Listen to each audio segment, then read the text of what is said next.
everybody, and welcome to PandaCast. I am Rainbow Panda, and today I have a very special guest with me. He is the man of 1,000 voices. We have my Nerd Rage Renegades partner in crime, Spin Dash. My God, it's Stone Cold! Stone Cold! Stone Cold over the Rumble! He's won the Rumble over Vince McMahon! My God! Wait a minute, I work for AEW now. What the fuck am I doing here? Per- How's it going? Perfect botch of JR I know. nowadays.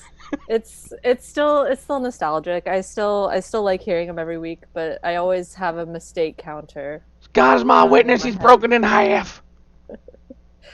Um, so yes, today I have brought Spin in to not only reunite Team Rainbow Dash, but also to talk about the Royal Rumble. Damn right. My opinion, my favorite event that WWE runs because you never know what's going to happen in the Royal Rumble match. Right. So, first of all, I guess before we start, how long have you been watching professional wrestling? My earliest memory of professional wrestling was Hogan slamming Andre, WrestleMania 3. Back then, my parents would get it on the cable box, the black box, all them years ago. And I watched it religiously.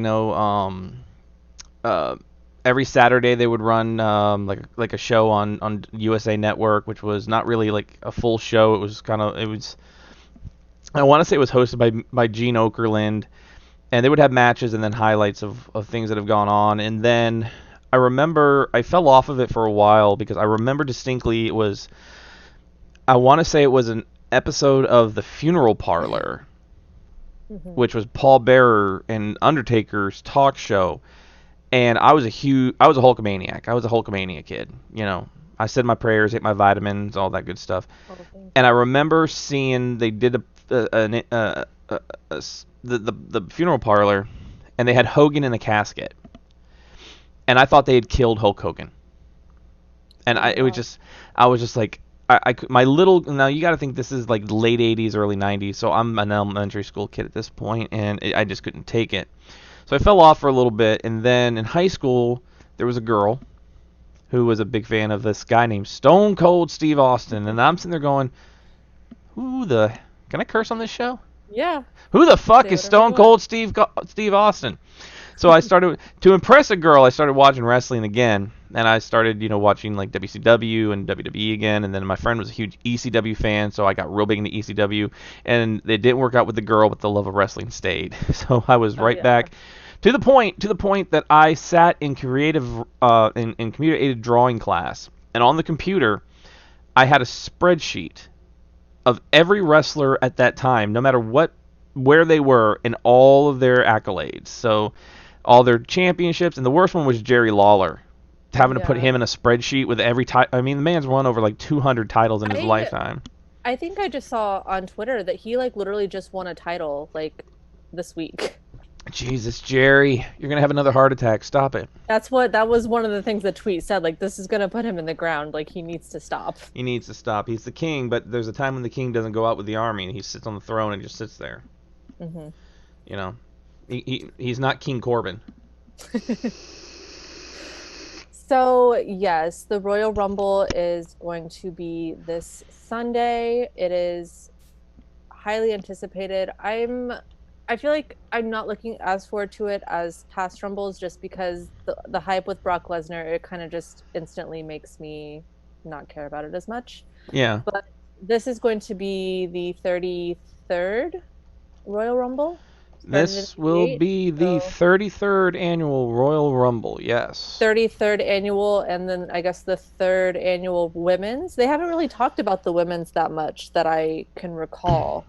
Yeah, So it's I'm going to be guessing that is happening. it's happening so far if I remember so far there's only been um 5 announced entrants in the women's Royal Rumble as of this moment in time. Only 5 entrants in a 30 entrant pool have been officially announced for the women's Rumble.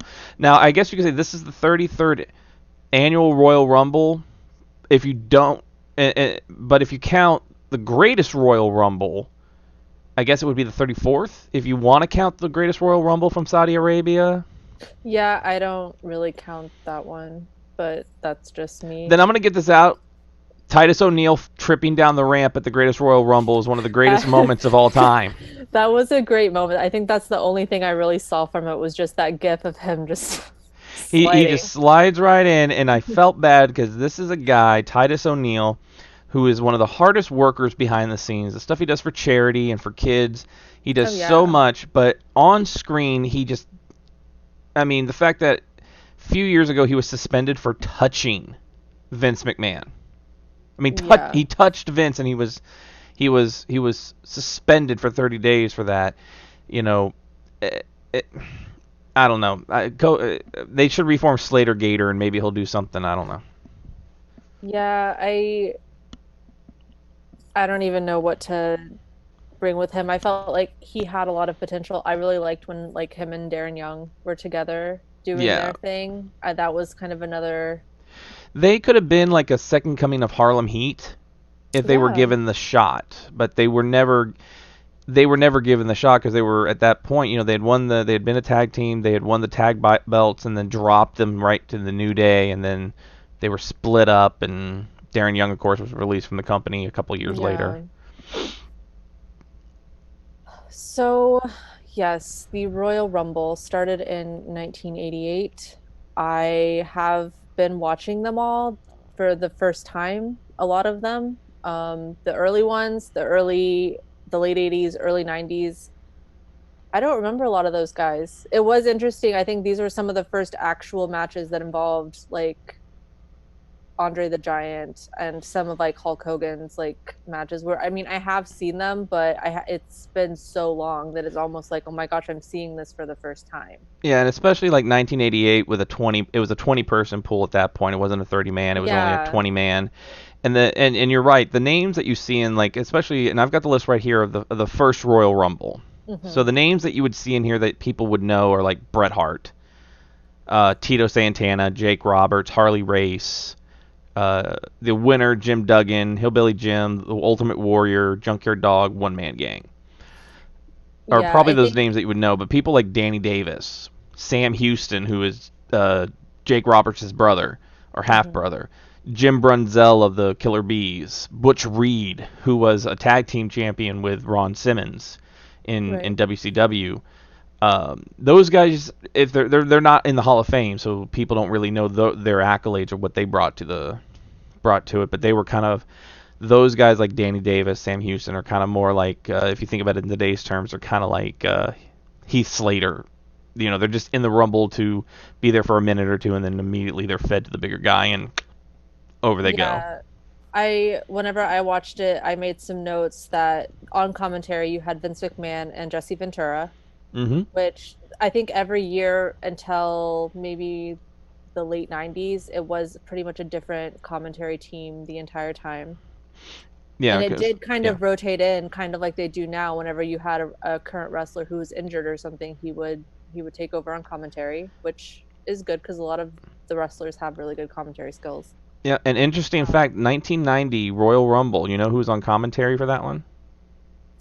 Um, Tony Schiavone. yes, I was like, once you say it, I'm gonna remember it. I didn't write it down, but I did make that note. Like Tony Schiavone. I was like, oh, I hear this voice every week now on Yeah, AEW and Dynamite. the classic voice of WCW wrestling Yeah, too. But the fact, interesting tidbit that he did commentate for WWE at one point. yeah. I think whenever I was that young, it was hard for me. Like I would watch both brands, and so Hmm. it was really difficult for me to distinguish like whenever wrestlers would go from one promotion to the other that I'm just like I'm just watching them on TV. I'm not registering where they're coming from or like the Macho Man. Like I never realized that he did both until Hmm. later because it's like I don't know, it's the Macho Man. He's just doing Macho Man things. Like he's just everywhere. It's Yeah, I don't think about it. with Macho Man, there was a thing where he had like been forced to retire, and that's why he got on commentary, and then they did a whole thing with him and Mr. Perfect. I want to say it was Hmm. Mr. Perfect, where Mr. Perfect was egging him on to get back in the ring. But to me, in WWE at least, there's two classic commentator teams, especially within the Rumble. Of course, it's always going to be JR and Jerry Lawler, Right. bar none. But I think the second would be Gorilla Monsoon and Bobby Heenan. Are just those two together were just amazing on commentary, especially during the Rumble, because you Monsoon, great mind for the business, calling the action as he sees it, and then you got Heenan, who's a weasel, he's a heel, and he's anytime somebody that he liked got thrown out, he would say it's a travesty, and he Oh, would just go yeah. I off. think my opinion on Bobby Heenan doing the commentary is, especially in the 92 Rumble, he's mainly just saying, how long has Ric Flair been in there? What's going on with Ric Flair? Ric Flair has to win it. Like, I'll give my soul away if Ric Flair wins. Like, he's just like constantly like Ric Flair's like number one showman, like fan. And Gorilla Monsoon is just like, we just shut up. Like, Mm, there's more to this than Ric Flair, but that was the majority of him. Like, where's Flair at? Is he okay? Like, he's been in there too long. Like, someone has to go help him. yeah. Um, I don't remember exactly. I thought I wrote it down, but there were two Royal Rumbles that I liked them. They were good matches. But it was the year that Randy Savage had won King of the Ring. So he was called the Macho King. Mm-hmm. And I, for some reason, hate that name. I was like, this just isn't right. He's not the Macho King, he's the Macho Man. I Oh was yeah, digging with the Macho King with the Queen Sherry up in here. Oh yeah, dig it. Well, it was always interesting to see the different, like he had Sherry with him, he would have Elizabeth, like every year everyone would have different valets, and sometimes they were allowed at the ring and sometimes they weren't. It was like every year with the Rumble was different. Yeah, and Savage winning with King of the Ring, which I'm reading here, I'm trying to see here because in King of the Ring '98, King of the Ring tournament, DiBiase went over Savage in '88. Yeah. I'm trying to see when exactly Savage won the King of the Ring. I haven't, I don't Night. remember. Okay, so Was it Savage 89? Savage took on Macho King. He beat Jim Duggan in a King of the Ring title in '89. Duggan in turn had won it from Haku. Okay. So I think at that point they were kind of like there was it was like, because if you look at the actual tournament, Savage never won the tournament, but I think it was like they had like these other little things where Haku had become like the king, and then Duggan won the crown, and uh, then Macho Man won the crown, because I want to say it might have been, I think Haku may have beaten, um, and I'm looking it up here. Um, there was like another tournament.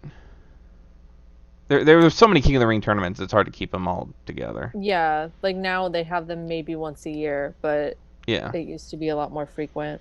yeah. Also, I All hail King Corbin. if I understood correctly in the 1989 Rumble, Hmm. Macho Man was in it, but he was the champion? So in the '89 Rumble, and I'm pulling it up right now. Um, I mean, it's not unusual now, I guess, given what we're gonna have this year. But at the time of me watching the '89 Rumble, I was just like, I know that the original prize wasn't the winner goes to WrestleMania to face no, it the wasn't. champion, but it was just weird that the champion would be in it. Yeah, because if you look at the first couple of Royal Rumbles, Duggan winning the first one, Big John Studd winning in '89. They never. It wasn't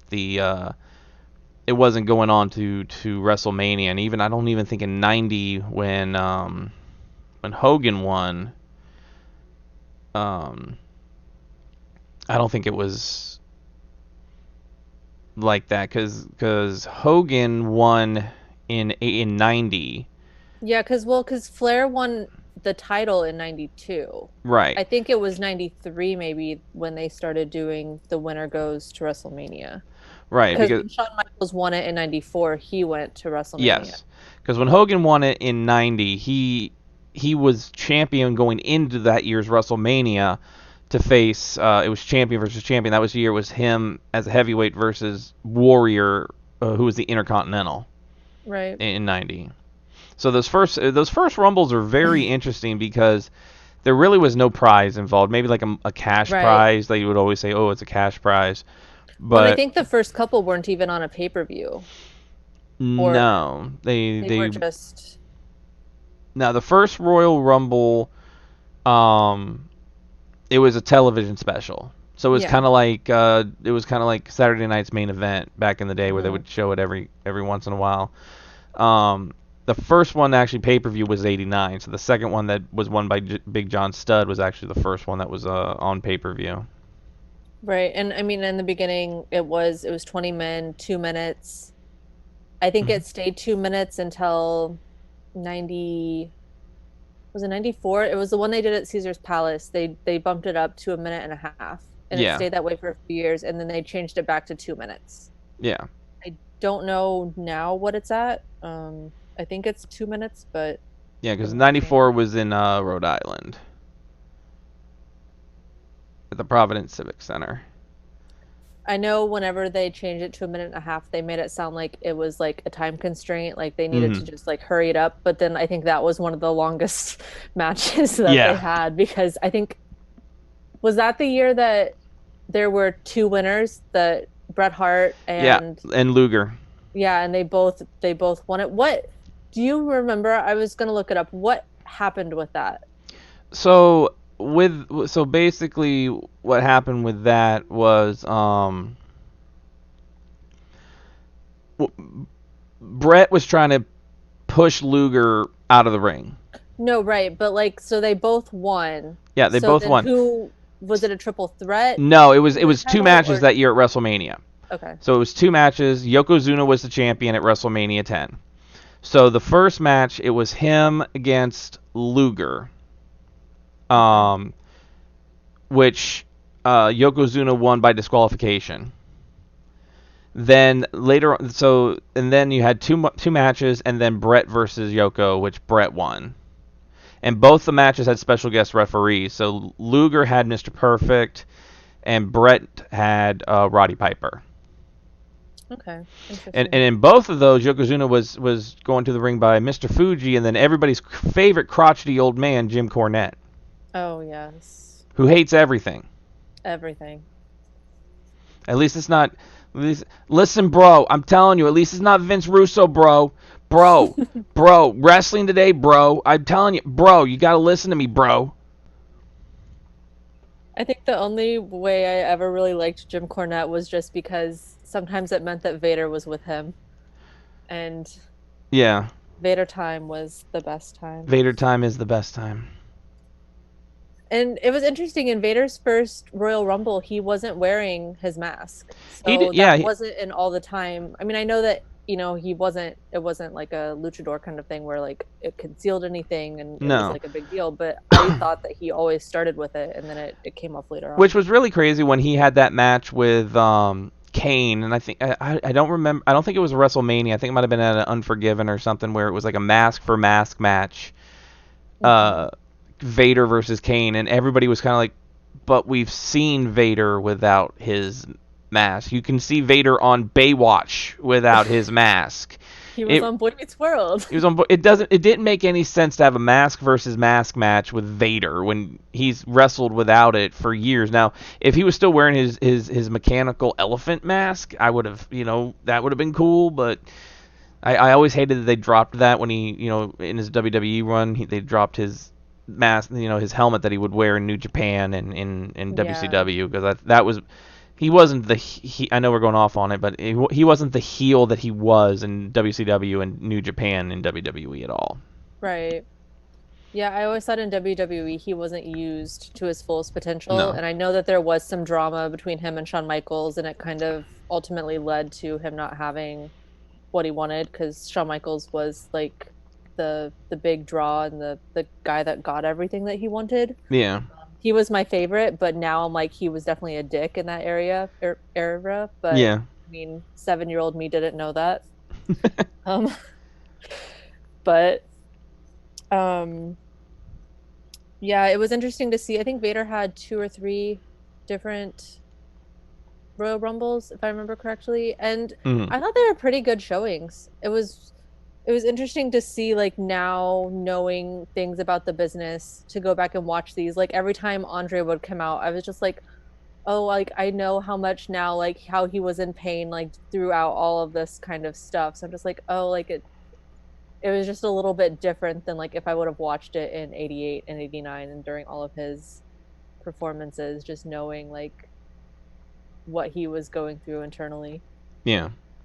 And then also just some of the things, like, in 1989 you had the Rockers that were still together, and whenever Shawn Michaels came out, they made a comment that someone was like, oh, it's Shawn Michaels. They're like, yeah, he's one half of the Rockers. They're like, yeah, that's all he is. Pretty much, And I'm like, because I mean, Marty Jannetty at that point was, the one that everybody kind of knew. right. And now it's like, the stereotypical, like, oh, you don't want to be the Genetti of the tag team. Like, the roles are completely reversed. Yeah. Um, and then you even have the evolution of Jake the Snake, not Well, only in him, but in the size of the snake that he brings out. It just yeah. got progressively. Which one of my favorite wrestlers of all time is Jake the Snake Roberts. Because in my personal opinion, I know he's in the Hall of Fame and all that, but my personal opinion, one of the best workers in the business, one of the Hmm. best psychological. He had the psychology down. And if you ever listen, the thing, and it's said multiple times on multiple, he's even said it himself. The thing I loved about Jake Roberts is he never yelled in the mic. He was always No. calm and cool, and he wasn't like people that would come out and go, "I'm at WrestleMania. I'm gonna kill you. I'm gonna kill you." Roberts would never make he and I remember him saying, I think it was on his DVD box set from WWE. He said, "I would never say that because if I don't kill you, if I don't physically kill you, I'm lying to the fans." But if I go out there and say I'm going to beat the holy hell out of you and give you the beating of a lifetime, and I do that, then I'm keeping my promise to the fans. So he would always watch his words with what he did, and just I'm so glad that he's sober and doing well Yeah. nowadays, and DDP helping him out. I'm glad to Yeah. see it. Resurrection of Jake the Snake. If anybody has never watched the Resurrection of Jake the Snake, go watch that documentary. It is so amazing in every way, shape, and form. Yeah, I think the year that he got into inducted into the Hall of Fame, like, I mean, anytime that he speaks, he's just very motivational. But even then, after going through, DDP getting him ready, and I think Jake was the one that, like, they had to, like, raise the money for, like, his surgeries Mm-hmm. and stuff, right? Like, he Yeah. was like he was pretty bad. He was beaten up. His Um, body was just done. yeah, it's amazing. Like, DDP has definitely saved so many past wrestlers from so many things. He's amazing. Um, so yeah, 1992, what most people say would be the greatest Royal Rumble of all time. I loved it. I loved It's it. Flair came in at number 3, Mm-hmm. and If he I'm right on that, won it yes. all. That year, very interesting because you had the title was on the line. The first time that the title was on the line, and going in there, and especially with Ric Flair at that time, um, he left the NWA Hmm.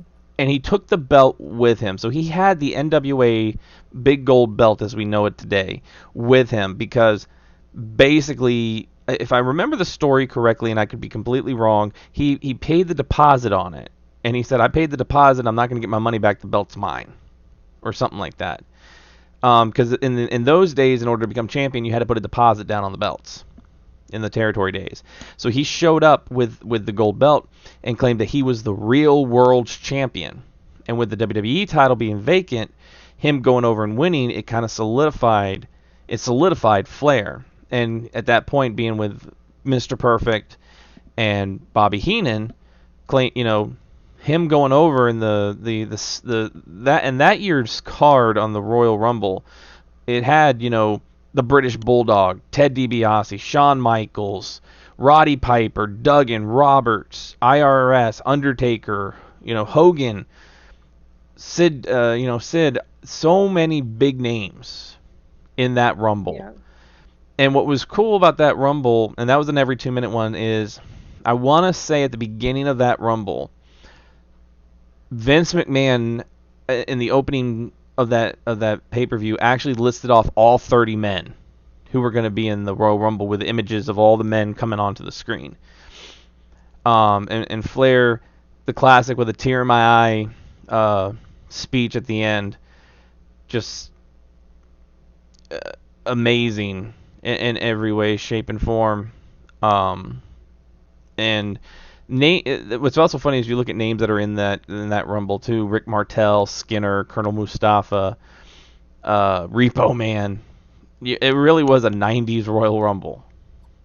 Yeah, I hadn't heard of a I think that was when I had heard of a lot of them. What I did think was interesting was you had Ric Flair coming in at number 3, you had Shawn Michaels come in at number 7, and 6. it was yes, Yeah. sorry.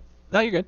And he they were already having like moments, like to see them interacting already and knowing that like now Shawn Michaels is the one that like retired Ric Flair, and like he was chosen by Flair to have his last match. So to see him even in that Rumble like give him a super kick, it just and then just instantly my mind just goes to like the last one where he's like, I'm sorry, I love you, and like that match, it's just so nostalgic, and it's like everything just comes full circle watching these past events. Yeah, most definitely. And seeing guys like, like in that one, seeing Kerry Von Erich in that Royal Rumble, Mm-hmm. um, which a lot of people don't know. Kerry Von Erich had a prosthetic foot.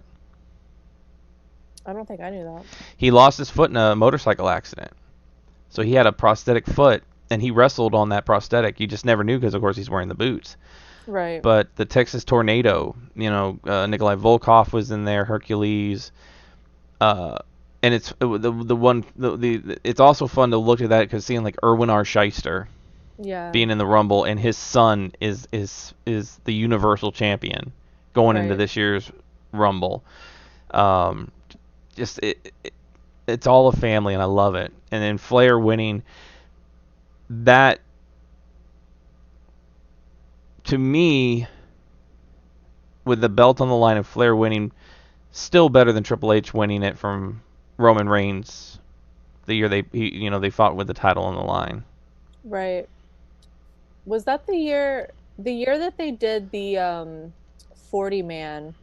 I was at that one, but I feel like the title was up for grabs on that one, wasn't it? Um, I no, might be misremembering it. no, the 40 I man it was was there and I don't even only remember. no, because that was the year Alberto Del Rio won it. That was just for Right. the shot at WrestleMania. And it was funny about that one to think that the last 2 men in the ring for that Rumble was Alberto Del Rio and Santino Marella. Yeah. If you said Santino Marella, the man who holds the record, I think he still holds the record for the shortest Rumble appearance at 1 second. I think he still holds that. It might have been broken recently, but I probably am wrong on that. But to say that he lasted to that he was the number 39. Now he came in at 37, of course, but he Right. still was one of the final 2 in the ring with Alberto and then Randy, and Wade Barrett were the final 4. It, Right. Yeah, it's and like, I mean, oh I do man. remember the crowd that night. I mean, it was in St. Louis, Missouri, so everyone was going for Randy because he's the hometown boy, but obviously you rarely win in your hometown. Very It's rarely, like an unwritten rule and almost. and especially at that point when you had guys in there like CM Punk who started at 1, thrown out at Hmm. 21, had 7 eliminations himself in that match. It was like, CM Punk, it's like, oh, CM Punk should go over. were we going to have another? And I'll say it on the podcast since they can't say it in WWE. Are we going to have are we going to have another Chris Benoit here, going from one all the way? Because Right. remember, Well, you can't say that name on WWE Network or WWE television. You can't you say Chris Benoit. you can't say it. It sucks. And I don't know if you watched the interview recently with his son. Yeah, Um, but I mean, they're kind of working on trying to change it, but I feel like they've also been working on it for a while. yeah. I've It's always one of those said, things, uh, like what he did sucks, but he was still a really great performer. right. Like I was watching. I don't know if you watch him, but I watch Wrestling with Regret on YouTube. Brian Yeah. Zane, and Hmm. he recently did the 2004 Royal Rumble as a review, the year that Benoit won. Yeah. And I've always said, I think Jericho said it on his show and a couple others. What he did personally, you can never forgive. But his in-ring contributions are completely separate Right. from what he did in his personal life. And the man wasn't did number one and went all the way. So And you had Shawn Michaels did the same in 94? yes. Are they the only two, or was there a third since? Um, let me see here. I So, feel like maybe in the last few years somebody, I mean, everyone always says that they're going to do it. I so feel like some come close. So number one winners were it was Michaels, Benoit. It was Michaels and Benoit. Now you've had from the number two spot, you've had The Vince McMahon win. Vince McMahon win, and Rey Mysterio were both number twos that Yeah, and went then Flair all won the at way. number three Flair with won at with three. some Did this? others. Let's break down the numbers here. From this point, especially in that number 30 spot, there have been three winners at the number 30 spot. Okay. Undertaker in 2007, Hmm. John Cena in That's right. 2008, and Yep. Triple H in 2016 Okay. from the number 30 spot. Is 27 still the lucky number? Let's see, 27 we've had Big John Studd, Yokozuna, Bret Hart, Stone Cold. So yeah, so far that's the as far as the men's go, yeah, that's the lucky number is number 27. And then now, like, I think it was 99. 99 was the year that China made her Rumble debut, I think. It was either 99 or 2000. It was She came in at number 30, I yeah, believe. it was 99. Yeah, she was in 99 and 2000. I don't believe she was in 2001. Do not believe so. She's one of the only three women to ever enter the men's Rumble match. To me, I think it was her, Beth Phoenix, and then Nia Jax, right? Yeah, And I thought that her showing to me was the most memorable, but I was also just so obsessed with China. And I really think, I mean, another one of those people, I mean, obviously she did nothing as bad as like what happened with the Benoit situation, but she was kind of blacklisted from the company for a while. It's starting to change a little yeah, bit. and I think one of the we all hear the story of her and Triple H, they were together, and then Right.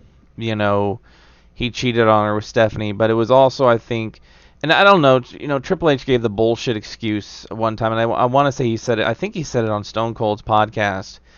Was the fact that she had started doing adults, she had started doing porno movies, and he was like, "Do we really want to?" Because I think Stone Cold asked him, China for the Hall of Fame, and he was like, "Do you really want children going out and searching her up, and then a bunch of pornos come up?" Which I think was kind of a bullshit. It is now, especially because you do have a lot of other current people on your roster that you can do the same thing with. I They mean, also let her pose for Playboy while she yeah. was in the company. Well, So I mean, you put Sean Waltman in the Hall of Fame, and you're putting him in twice twice. because he's going in with the NWO this year. I mean, you still have Xavier Woods, and you tout up his up down down all the And time, Paige is still and there. Paige is still there. I mean, And I I ain't mean, gonna complain about the page, but I mean, And then you also have Triple H in some hot water over making some comments about Paige. mhm. Not exactly about that situation, but I'm sure that it didn't help it. No, not at all. Which But I I love mean, Paige. I love her to death. yeah, I wish that she could come back and, have. That's a rumor. That's a It's a rumor. rumor. She's denied. I don't know. I feel like with neck injuries, I feel like the Edge and the Page, everyone's always going to want them to come back, but But at the I'm same okay with. time, I mean, you never know. I mean, there's been rumors that Edge may be in the Rumble this year. Yeah. I mean, if he was, I wouldn't object to it, but I'm also just very okay with him staying retired, doing his acting, making appearances, Yeah. um, and just living his life. I Yeah. think I would rather see an appearance from Christian. I'm always down to see the Captain Charisma. Yes. Christian is one of my favorites of all time. I I loved him think ever he's since The one of the Brood. most slept on talent. I was always very mad that he never got a legitimate title run. I think they put Yeah. the title on him twice and he really held it for like a week tops. And I think they only Before put folding. him. I think they only gave him the title was because Edge retired. It was like Yeah. it was a way because Edge came out with him at WrestleMania and all that. It was kind of like to keep Edge in there. I mean, Yeah. they gave him. I mean, TNA gave him a lot of runs with the belt in TNA, and he had a good run in there. When he came back to WWE and ECW, and I heard that music, I was like, oh yes. I mean, that was a Yeah. total surprise. But I Christian is amazing. He's really good in that ring, and I wish they could have done more with him. yeah, I love that when in I think it was 2012, Slammiversary 10, they had TNA had negotiated. I think it was the first like deal or trade of appearances where they wanted a superstar and they allowed Ric Flair. I think it was the year he got inducted into the Hall of Hmm. Fame. He was something with the Hall of Fame. So they gave Ric Flair, who is notably one of the greatest of all time, and TNA just wanted Christian. And everyone was like, why would you trade Ric Flair for Christian? But it's like Christian is just so underrated. Yeah, And like you absolutely should have Christian. the only other time I'd ever seen that or something along those lines was back in the '90s. Mike Awesome, may he Mhm. rest in peace, won the ECW title. The next day or the next week, he showed up on WCW television, and he was still the ECW champion. So Paul Heyman got it to where, he had to get his belt back. So Mike Awesome came back, and Heyman talked to WWE, and they allowed Taz to go back to ECW and get the belt off of Mike Awesome. So here you had an ECW world title match between a WCW contracted wrestler and a WWE contracted wrestler on ECW. Okay. And then they missed a big opportunity because then on SmackDown they had a champion versus champion match. Triple H versus Taz. Because Taz was ECW champion, Triple H was WWE champion at the time. Right. And I want to say Vince McMahon or somebody has gone on record and said that was one of the biggest mistakes was they let Triple H go over in that match. They should have let Taz beat Triple H because that would have legitimized ECW a little bit more, and maybe that would have taken more people over to the ECW product, and ECW wouldn't have folded, or later on or the year after that. But if anybody wants to check, it's on YouTube. Go check it out. It is really cool because then Taz went back and lost the belt to Tommy Dreamer. So it became an ECW guy held it, even though Tommy did not want the belt at all. Tommy wanted to go his entire career and never win the ECW title. He wanted to always be that close Right. and never win it, which is how Stone Cold did it when he was in ECW. He vied for the ECW championship multiple times, but he always wanted to be that close and never win it. A little bit of trivia for your fans there. Yeah, ECW is one of those shows, especially going now and seeing all the stuff that's on the indies. There's just so much, like, it should have done so much better. Like, Extreme Wrestling is still so popular. I think, ECW, and I hope you do a whole show on it because I'm coming back for that oh, one. I would love to. I'll do a whole show on ECW because there's so much talent I could talk about there and the stuff that they did and the talent that we know nowadays that are Hall of Famers that really broke in, even though they'd been wrestling for years. The ones that really made a name for themselves Stone Cold Steve Austin, Mick Foley, Chris Benoit, Eddie Guerrero, Rey Mysterio, Hmm. ECW. That's where they got their first main, not so much Stone Cold and Mick Foley because they had been in WCW and all that, but Benoit, Malenko, Guerrero, Mysterio, Saturn. They all started in ECW, and just amazing. Yeah, I have a lot of whenever it was at the same TNA Slammiversary, I had breakfast with Devon Dudley and we had like a whole conversation about a bunch of just stuff from like the really early ECW times and how like it got pretty crazy for some of those people. Like if you were a heel, like Mm-hmm. the fans weren't fucking around. Like you No. could, they were at risk of being stabbed and harmed and all kinds of crazy stuff. Oh, So yeah, definitely. it was definitely a real time in wrestling for all events, but I mean, especially if you're putting yourself in a company called Extreme Championship Wrestling, you're in for a lot of surprises. Exactly. So, Yeah. and I think I watched it today, maybe like the 2000 Royal Rumble or so. There was one that was sort of a little bit more extreme than the others. You had Perry Saturn in there, um, So Steve Blackman. ECW. So yeah, because ECW had the official brand of ECW. Um, it was I just had it up, and I want to say maybe it was 2007 was when they brought back ECW, Right. and that's when you had Tommy Dreamer, Sandman, and Sabu, and Rob Van Dam all in the Rumble match. Um, which just if you sat there and said the Sandman was in the Royal Rumble, which I love the Sandman. Oh I love the yeah. Sandman. Um, it's like what they were in the Rumble, but talking about 2000, yeah, Steve Blackman, which I always said Steve Blackman one of the most underrated guys Oh on the yeah. roster. He could work. He was. I think the major thing with Blackman was he wasn't a talker. Yeah. He was a very silent guy, but he could get it done in his prowess.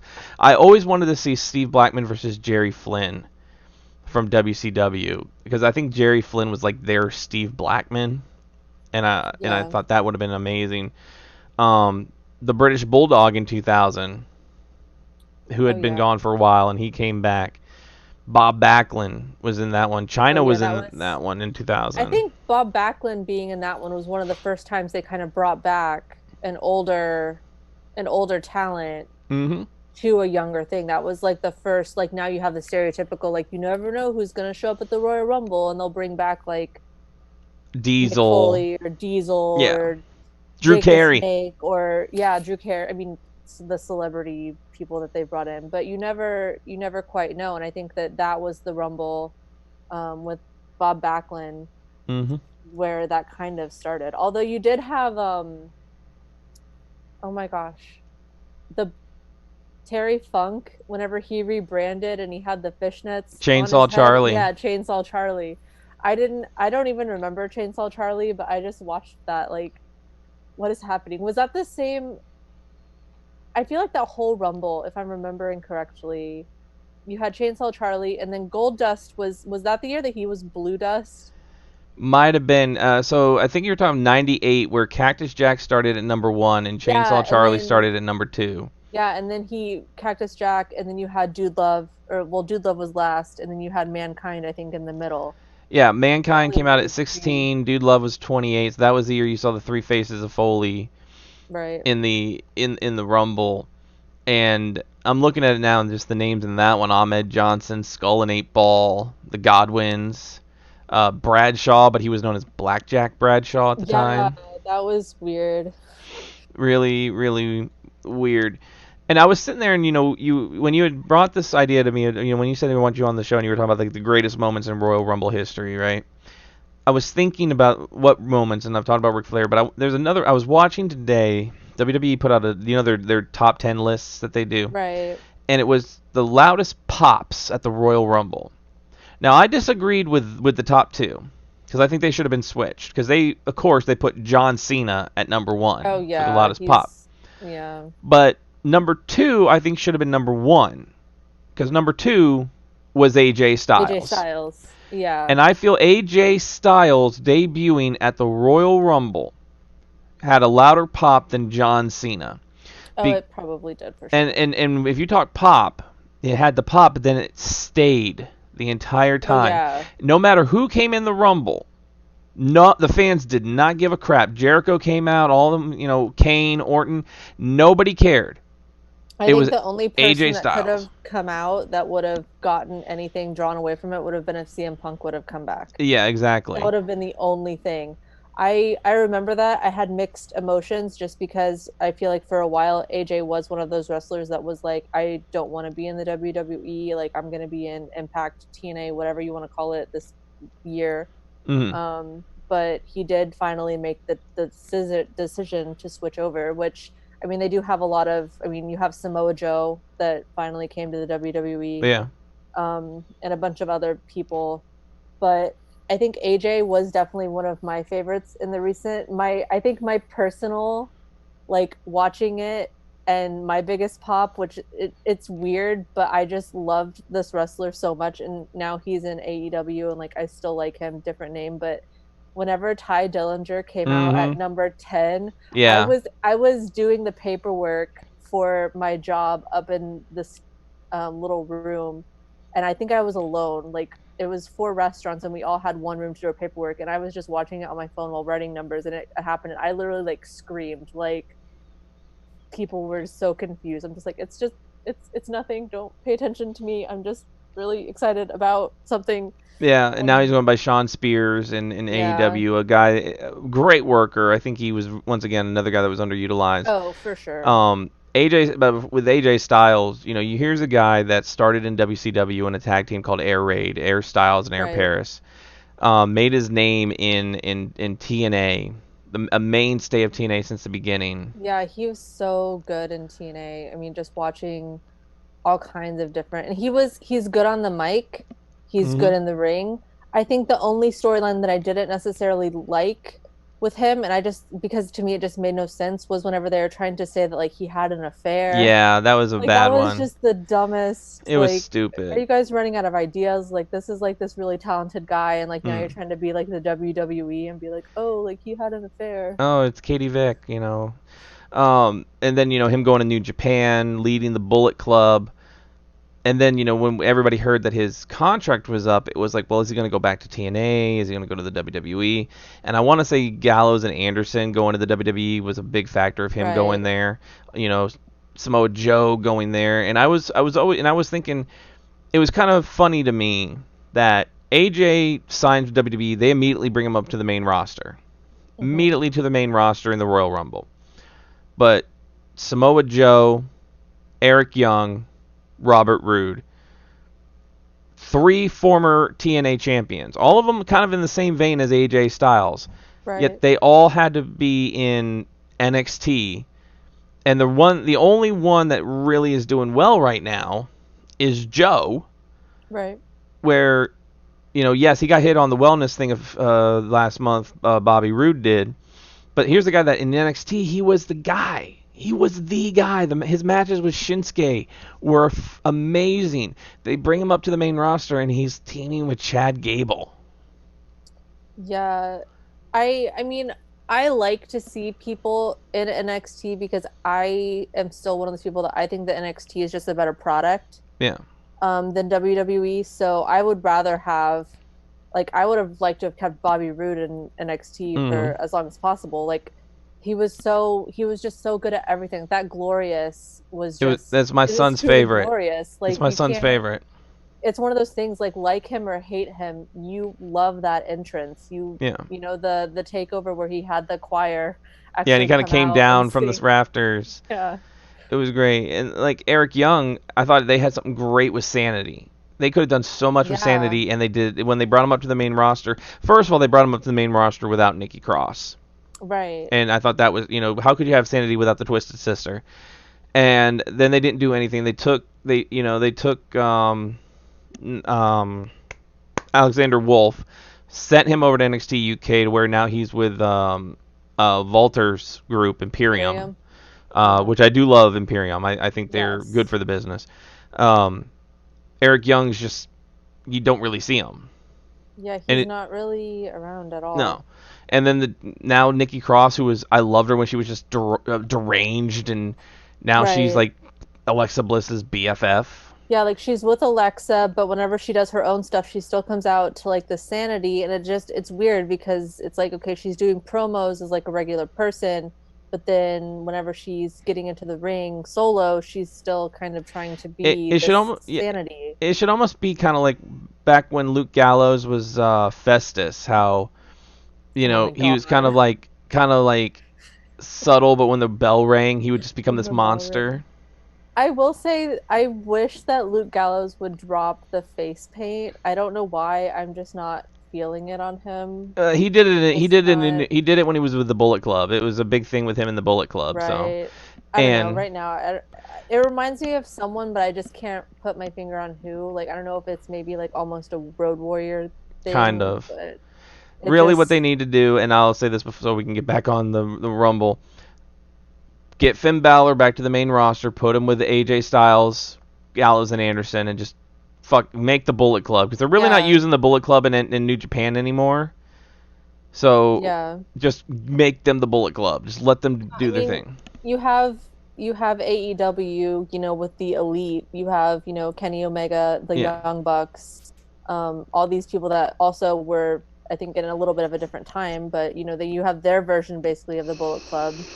You might as well. I mean, they're already calling out Anderson, Gallows, and Styles, the only club that matters. Yeah, the OC. You know, Like the OC, the dumbest for them. Like OC, like that's the show that was on Fox, and like that's California, and it's almost like at the OC and SCU. Like let's just keep the California thing going, even though I don't think anyone from the OC is from California. But and then that just brings it back to the TNA days because you had Kaz and Daniels have some great storylines with AJ Styles. yeah. I did see I will be in Tampa for Mania weekend, but I'm not going to any WWE stuff. Hmm. But TNA did announce, well, Impact announced that they're bringing back TNA for like one day. I think it's on April 2nd. I don't know what that means, but I don't know that it's going to be able to, unless you bring back the talent that was in TNA, you're not going to get the same kind of vibe. I wonder if they'll bring back the like six-sided ring though. I don't know. That'd be cool though. Um, but yes, the Royal Rumble, full of surprises. I think my favorite Rumble match in its entirety would probably have to be, I think, 94, the year that Shawn Michaels started at number one. 95. 95. Yeah. Yeah, he won it in 94 though, right? No, 94 was the Brett Luger double win. Oh, right. Michaels Okay. won 95 and 96. 95, 96. I knew it was 2 years in a row. And then right after that, it was like Stone Cold won it two Uh, or 3 years in a row. so Michaels won it 95, 96. Stone Cold won 97, 98, and then he won it again in 2001. Right. And then McMahon won it in 99. That was the year that, right, 99 McMahon Yes. won. Yes. Yes, I think the year that Shawn Michaels started at number one and went the whole time, I think that is probably like overall my favorite. It's not necessarily my favorite moment.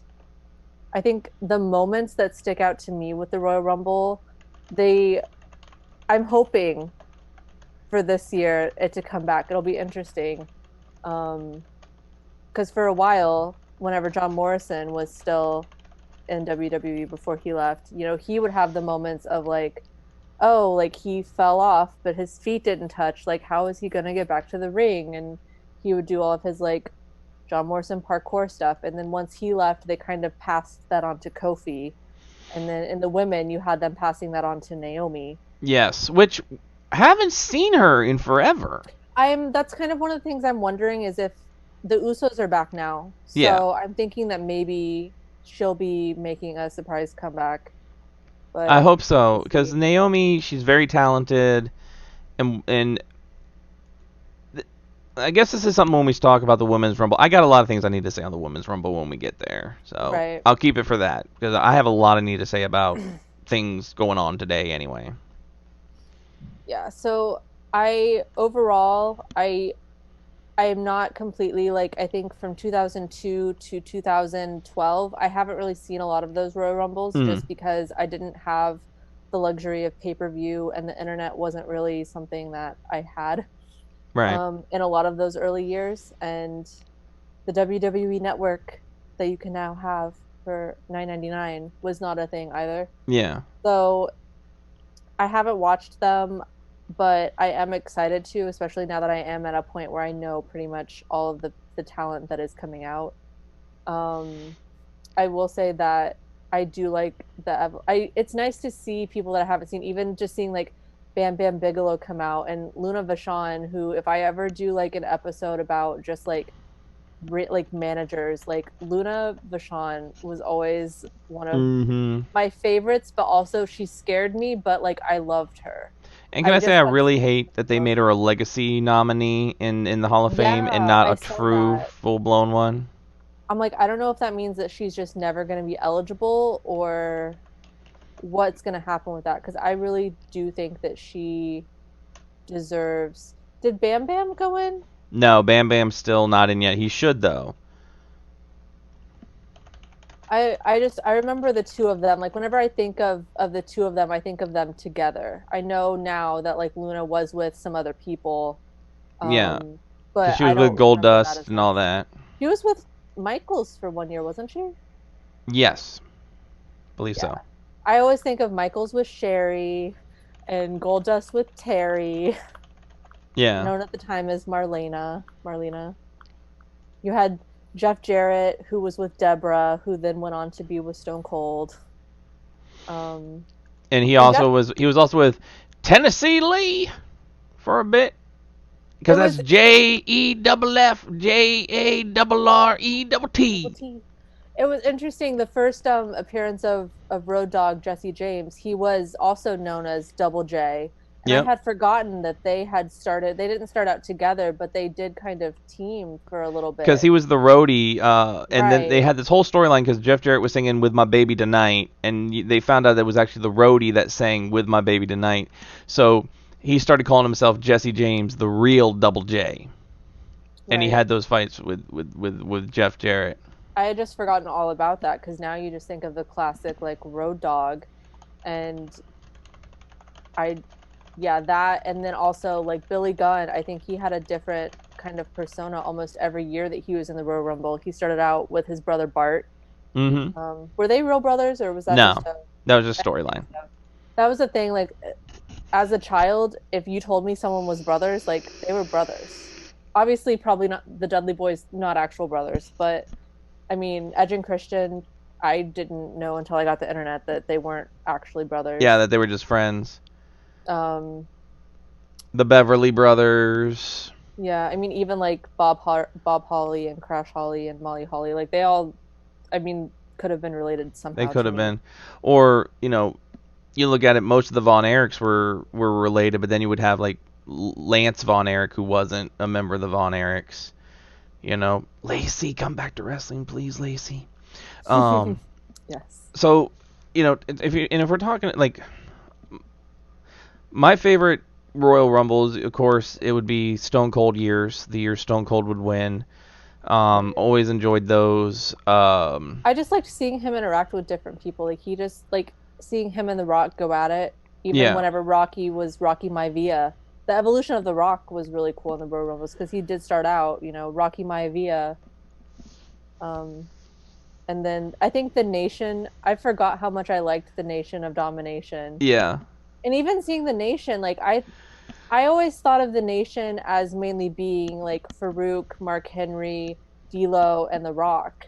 But I think the first year that the Nation was in, there were people in it that I don't even Oh remember. yeah, there Crush was in the Nation of Domination. Right, You had a couple, I think like Wolfie D or something like that was in the Nation, and that was around the time you had the gang wars going on. So you had like the Nation, the Disciples of Apocalypse, and Los Periquas going at it. The Godfather was part of the Nation as Kamo Mustafa. Oh yeah. More gimmicks. I mean, he's had more gimmicks too. I mean, Papa Shango, Right. Kama, Godfather. Well, Um, even seeing then some of them, like Godfather, then goes on to be the Good Father and hmm Right to Censor. Yeah, I mean, Owen Hart was a member of the Nation.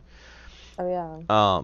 But my least favorite Rumbles, and I'll put this out here, would have to be. Uh, Actually, hold on. Another one of my favorite ones. I'll put this is 2018. Well, actually, two of them. 2007, the year the Undertaker won, Hmm. because it was just like finally the Undertaker wins the Rumble. But then also 2018 when Shinsuke Nakamura won, and that was the year Asuka won the The women's Royal Rumble. women's. So you had both winners were Japanese, which I thought was Right. amazing. But what I also loved was the fact that they teased you so much in that match that Roman Reigns was going to win again, because that was still those years where they were trying to shove Roman Reigns. He is our new John Cena. He is the new John Cena. He is going to win the match. But then when Shinsuke won, and I think it was I was excited at that moment, and then when I got to WrestleMania, I was not excited Right. because I felt if they would have let them do what they can do, Shinsuke and AJ would have had the match to end. It could have been a match on par with Savage and Steamboat. Yeah, it would have been an amazing But match. they had to pull this whole bull crap of low blows and Shinsuke now taking everybody to Dick Kick City and all that. It just fell flat. Now and my another one, my least favorite years. I'll just say the right off the top of my head is 2017 when Randy Orton won. Yeah. I at this point, like, I like Orton, but I'm also kind of just ready for him to be there's only so many RKO's out of nowhere. It's not out of nowhere when you're just kind of always expecting it from a fan standpoint. I think, I don't know, my least favorite Rumble almost would be the year that it was the tie, just because why wouldn't you have just put them back in and had them do it again? Right. Um, Also the year, I think it was the first year that Stone Cold won, he technically had been eliminated. No one saw it though. So he kind of snuck Something back in. like that, if I remember correctly. I'm going back through to look right now. And then you had a couple of years, I think I've seen four of them so far, where like the entrant doesn't come out. Like there was one year that apparently it was supposed to be Macho Man that came out, whether he was actually there and didn't come out or it was part of something bigger. I And don't know. and But an interesting thing about the '97 Rumble, which is the first one Stone Cold won. That year, the WWE had a partnership with AAA, mhm. and you had four AAA wrestlers in that Rumble. You had Peroth, Mil Mascaras, Cybernetico, and Latin Lover. And if I remember correctly, Mascaras came in and he eliminated himself by jumping off the top rope onto somebody on the outside. Yeah, he did. I think it was he was wrestling. I think there were two men in masks, him and somebody else. I don't remember their name. It was probably Um, Peroth, I would think. I think so. And I think he eliminated him and then just continued and jumped Yeah, off, yeah, that was what it was. Yeah, and it was like he doesn't understand the rules. Like you can't do that. Um, and there have been a few, like, I mean, the first year, I think it was the first one, Andre eliminated himself once Jake came out with a snake. hmm He wanted no part of that. yeah. But it's interesting in the men's to see them have a number and then no one comes out and they don't really question it and they don't just have someone else come out. Like in the first women's, you had Lana injured, Second one. second one. Yep. And then, Becky comes out like, hey, like she can't go, like I'm here, like I'm ready. Yeah. And, she finesses I Fit, think it fit. was Yeah, it was Finley fit. Yeah, it was Fit to Finley. allow her to do it. Yep. But I think overall, I do enjoy. I mean, as a kid, I didn't necessarily care about the Royal Rumble that much, probably partly because I wasn't gonna get to watch it, so like why be upset about or care about it? But now like watching them, like it is an exciting time if it's done right. You know, Yeah. you have the right crew. I don't necessarily care about having, the older people. I don't want a lot of old, maybe throw in one person, Hmm. but I don't need, the aging superstars to all make an appearance at once. No, I I think want that was I want one of those the things. debuts. I want the Rumble match to be that Yeah. debut. I want to see who they're going to bring up from NXT, who they secretly signed. I feel like now it's not as exciting. Like the year with AJ, I think everyone knew AJ was coming. They didn't know when, but they knew like Yeah. it had leaked that he had signed. So it wouldn't have been like if the internet wasn't a thing or somehow they were able to keep it under wraps, just think about how much bigger it would have been. It would have been huge, and if you think about it, like you listen, like if you go back, and especially the theme song, when that theme song hit with AJ, Hmm. listening through TNA, you're always waiting for, you know, I am, that kind of song. So Yeah. when you started hearing this kind of rap tune, you're kind of like, wait a minute. Now what I hated was that they showed it on on their YouTube, a separate shot of AJ coming out. But what I hated was that when AJ was coming out on the actual show, they kept the camera on Roman Reigns. Yeah. Because the biggest thing, the reason why that pop was so big, and unless you saw the alternate footage, you don't really get it, is the music hit. AJ was not coming; he hadn't made his way out yet. But on the screen, his Titantron was coming up, and it just slowly filtered in. I am phenomenal. Phenomenal. And the moment people saw phenomenal is when they popped. That is when they lost their shit. Is because they knew there's only one man in wrestling that is phenomenal, and that's AJ Styles. But at the actual event, live, they kept the shot on Roman Reigns. And he kind of had, like, when the music starts hitting, he kind of has this look on his face like, who is this? I've never heard this music before. But it would have been so much more impactful if they would have shown the arena with the Titantron like they did in the alternate footage that they filmed, instead of keeping it on Roman Reigns. And I think that was somebody in the production in the truck really fucked up there, because that could have been so much more of an impactful moment for those sitting at home who are not there Right. live to see that it says phenomenal, instead of they just, you hear this loud pop and then you see AJ walk out. Yeah, it Somebody missed was an definitely opportunity. it was a misstep. Maybe that person got fired. Maybe they touched Hopefully. Mr. McMahon too. But I mean, for the 32 Rumbles that we've had under our votes, I think yeah, the newer ones definitely I think stand out more than the older just because I do relate to more of the talent. I can remember them. The older ones, it is interesting to see all of the old gimmicks though, and some of them wouldn't be as I guess out there today. You wouldn't have some of these gimmicks. Right. But even seeing I don't know. I do think that whenever the one Rumble that I've seen with Gangrel, I felt like I remember Gangrel being like the leader of the Brood. He was like this like all powerful like guy. And and the Rumbles, I felt like he was kind of always like the joke. Like he wasn't in there for very long. He didn't really do anything. He kind of just like smiled with his pointy teeth and like laughed and he didn't do what I remember him. Maybe I'm just misremembering him with my child mind because I just wanted him to be this like better character, but the Brood was always one of my favorites and to see how Edge and Christian, they start from there and then I always loved the Brood. together. The moment Gangrel debuted on because he debuted on Sunday Night Heat. Right. And the moment he debuted, I remember I watched it and I lost my shit. I was like, this is the coolest guy ever. This is the coolest guy in wrestling. And I went to school the next day, and my buddy, who was a big wrestling fan, just like I was, he was like, did you watch Sunday Night Heat? Did you see that guy Gangrel? And I was like, oh yeah. He's like, I knew you were gonna lose your shit on that one. I knew Yeah, you were gonna like him instantly.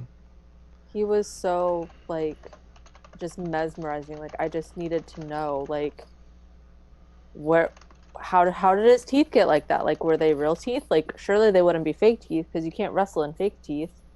Just all of the thoughts that like my little panda brain has.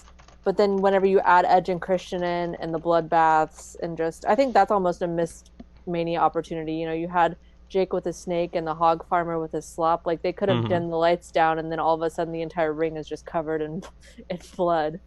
Yeah. But the Royal Rumble is definitely not short of surprises of any type at all. Not at all. So from here, let's talk about the Women's Rumble. Yes. The We've Women's had Rumble. a whole whopping two of them now. Started in 2018, in I guess the year that was known as the Women's Evolution. Which surprising that, they made a big deal out of the first two. And this one, there's not a lot of build up to it. Yeah, I like I said, I haven't really heard anything. I don't watch SmackDown that often, and Raw, at least the last couple of weeks, they're mainly just talking about how Lesnar is number one in the men's rumble and all the guys that are participating in that, but they're not really talking about the women's as much. No, which is weird because the women's rumble, especially this year, the main thing is like Charlotte's in it, and I think that's what's really sucking right now is the ones that have declared for the rumble are Charlotte, Alexa Bliss, Nikki Cross, Sarah Logan, and Natalia. Which, with let me be perfectly frank on this, and it's going to sound bad, but does WWE not know how to handle their women's titles?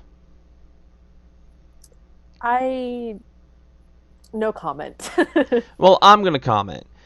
So, you have Becky Lynch, Right. who for a year was the man.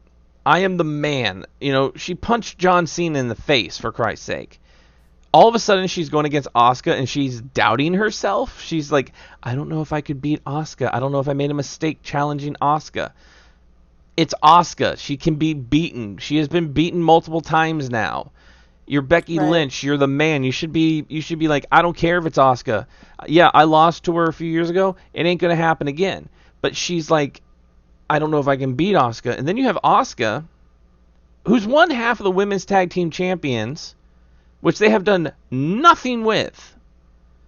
They made a Right. big deal. Besides Charlotte and Becky and people that aren't actual tag teams. Right. Like, when they first created these belts, it was a big thing. Finally, they're gonna get the women. They're back because this isn't new, ladies and gentlemen in listening land. This isn't new. There used to be a WWF Women's Tag Team Championship. Hmm. The Jumping Bomb Angels won it at one point. There was quite a few. There was like maybe two or three different Actually, I think there was only like two, but it's not a new title.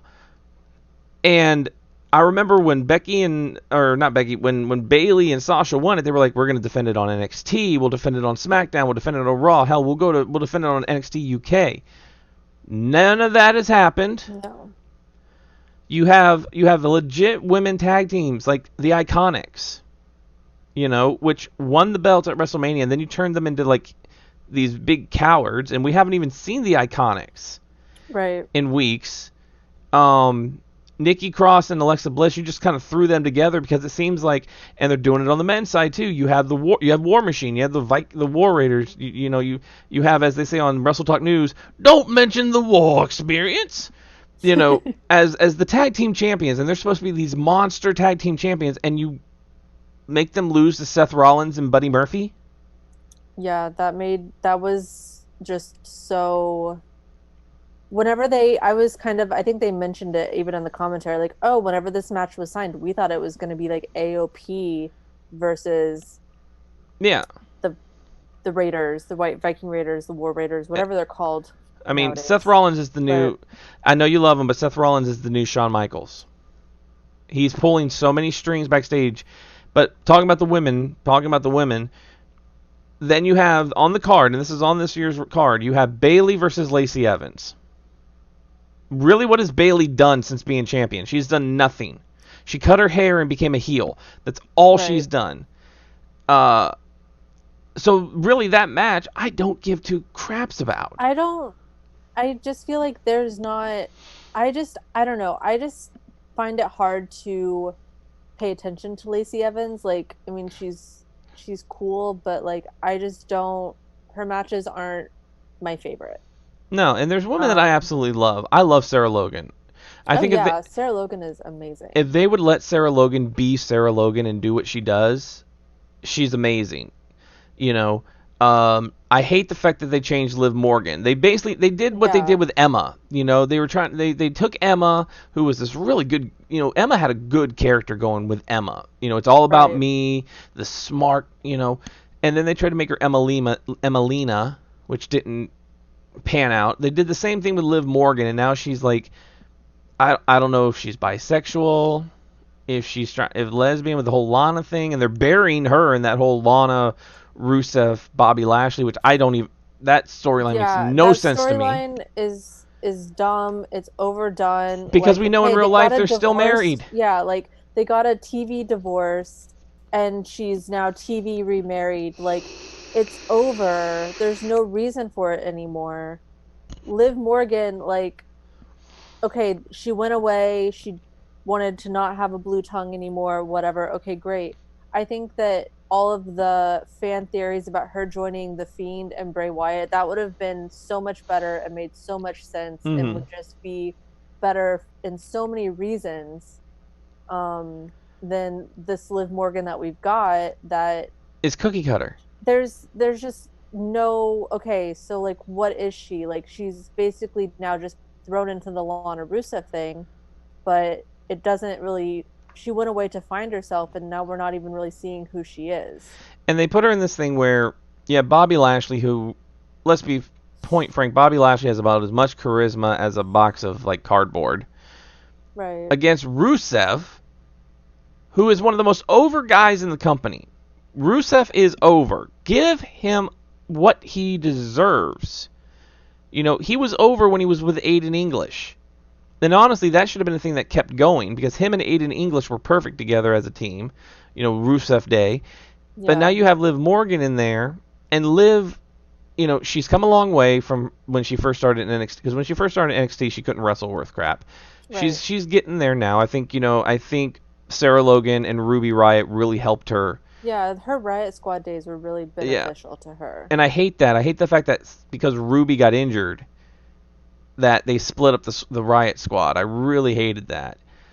I hate that anytime like somebody gets injured, they'll just say, you know what, we're not going to do this anymore. You know, keep it going. Keep it with Sarah Logan and Ruby, and they could have been tag team champions. But these are people that we're probably going to see in the Rumble match. We're going to see Liv Morgan. We're going to see Sarah Logan. I would love it if we do get a surprise from Ruby Riott. Maybe she's ready to come back and Yeah. she comes back because I love Ruby Riott. I think Ruby Riott should be a champion at some point.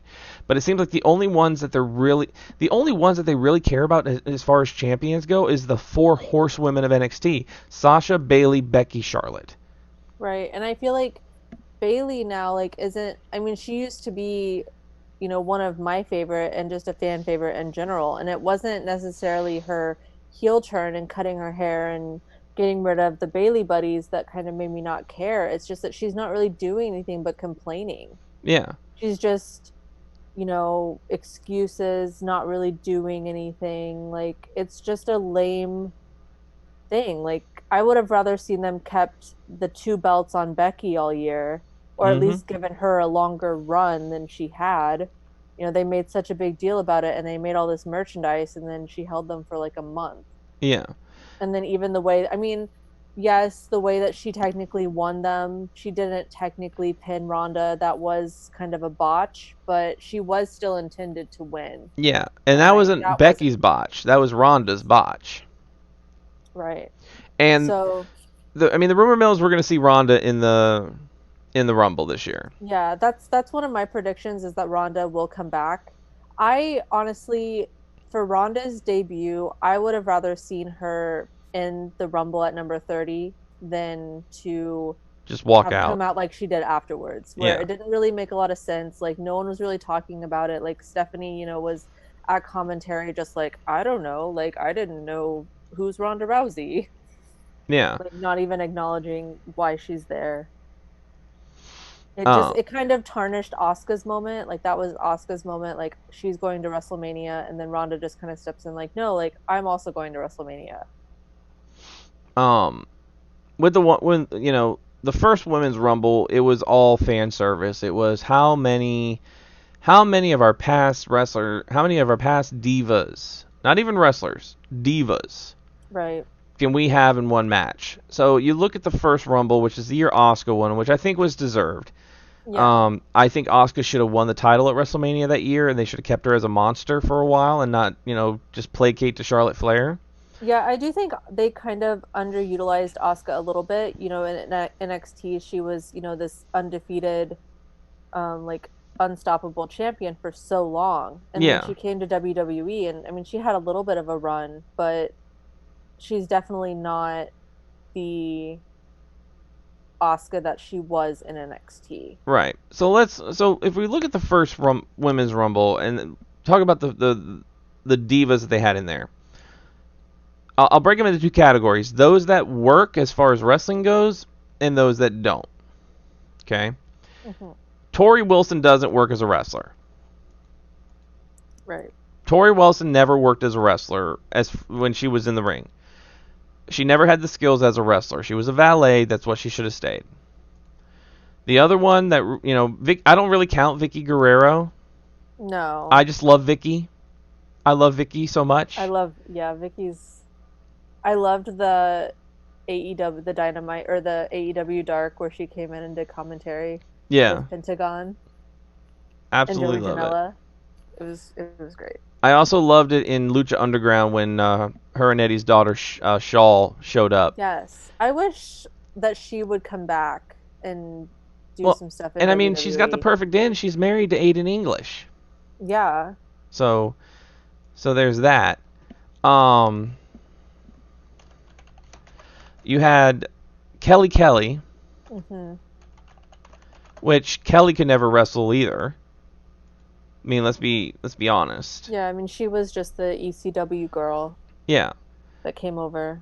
but then you have like Lita, multi-time women's Yes. champion, and she's the second person thrown out of the ring. I would almost say that you could, in the Divas column, you could even put like Maria Kanellis a little bit. A little bit, but Maria's best work was Ring of Honor. Yeah. I mean, she's definitely talented, but just in that match, I think if she wasn't in it and they would have put, someone else in, I wouldn't have missed it. Yeah, But I mean, yeah, it was nice to see. Like I liked Kelly, but she wasn't the world champion wrestler that you would get from like a Lita or Trish Stratus. I would have loved to have seen them put Victoria in there, which I feel like I heard like she wasn't even asked. yeah, which kind of sucks. I enjoyed seeing Molly Holly, Yes. someone who could legit wrestle. Molly Holly can legit wrestle. Um, Yes. Jacqueline, I loved seeing Yes. Jacqueline, another legit woman, tough, tough. She could be in there with any of the guys and kick I'm their almost asses. surprised that she was never in the men's rumble. Yeah, when she should have been. She could have definitely been in the men's rumble. Beth Phoenix.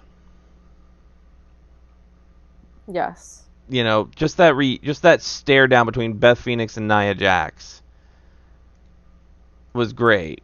And Yes. And the moment with Trish and Mickey James, yes, that that, was very which is why nostalgic. I'm mad that Lita came in at number 5 and was out so quickly, because I would have loved to have seen Lita, Mickey, and Trish Right. I in the mean, I ring get that together. you want to spread out the legends a little bit, but having saving Lita in for moments like that, not having her eliminated as quickly, even I think having the Bellas in, I feel like they could have just come in at one. They should have come in at one, done their little like ring thing, like Zelina. That would have been the perfect instead of having Zelina go under the ring and then chased out by Hornswoggle. Yeah. But in that first one, you had only two NXT debuts in that one. You had Kairi Sane and Ember Moon, and I love Kairi Sane. I absolutely love Kairi Sane. Yes. But that first one, it was more placating to, oh, who's the next one that's going to come back? You know, because Kairi Sane actually replaced Alicia Fox because Alicia got injured, so Kairi was brought Right. up. The second one I felt more like a Royal Rumble for the It women, definitely did. because you didn't have, literally you had no old, like Right. Hall of No old. Famers. Yeah, I mean Beth Phoenix was on commentary and I almost wondered if they would do like a Jerry Lawler thing where like his number her number came up and like she left commentary to go have a moment because I mean she is doing stuff with NXT. She did have her and Natty had a match um at one of the events. I think they had like a tag team match against I don't remember. I think that was for the titles, right? Whenever they introduced the titles, her and Natty were they had a title match against whoever was champion at the time. I think it was whenever Bailey and Sasha had it. Yeah, Um, I was mostly excited. I'm excited this year. I really want to see this year what they're going to do with Rhea Ripley because I think last year was yes. just the year of Rhea Ripley, and I really want to see how they continue that. I would love to see her come to WWE this year, but I also just don't want them to ruin her. No, I don't want them to ruin her. I mean, she's NXT champion right now. Hmm. Um, there's a couple I really want to see. Be from NXT coming up this year. I want to see. It's almost guaranteed. Shayna Baszler is going to be in the match. Yeah. I think that's a given. We're going to see Shayna Baszler. And spoiler, my prediction: Shayna Baszler is going to win. Which we'll get. I think we're going to do predictions after this. Um, I want Io Shirai. Yeah.